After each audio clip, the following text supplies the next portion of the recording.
মাইজ ইবনে মালিক নামে একজন সাহাবী জিনা করছে।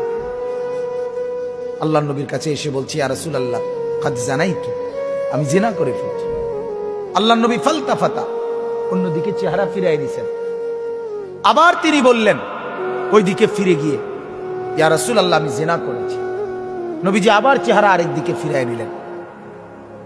উনি আবার বললেন, ইয়া রাসূলুল্লাহ আমি জিনা করে ফেলেছি, আমাকে শাস্তি দেন, আমার উপরে হদ শরীয়তের বিধান কায়েম করেন, আমার আখিরাত পরিষ্কার করে দেন, আমার আখিরাত বরবাদ হয়ে যাবে নাই তো। আমি এখন ফয়সালা বিচার মানতে রাজি, আমার রায় এখন করে দেন। আল্লাহর নবী সাল্লাল্লাহু আলাইহি সাল্লাম তিনবারের পরে সাহাবীদেরকে বললেন, খোঁজ নাও সত্যি কিনা। খোঁজ নিয়ে দেখছে সত্যি ঘটনা। আল্লাহর নবী সাল্লাল্লাহু আলাইহি সাল্লাম বলছেন, গর্ত খনন করো। গর্ত খনন করছে। ওই সাহাবীকে গর্তের মাঝখানে কোমর পর্যন্ত দাঁড় করাইয়া বাকি সাহাবীদেরকে বলছে তাকে পাথর মেরে হত্যা করো। মুসলিম শরীফের হাদিস।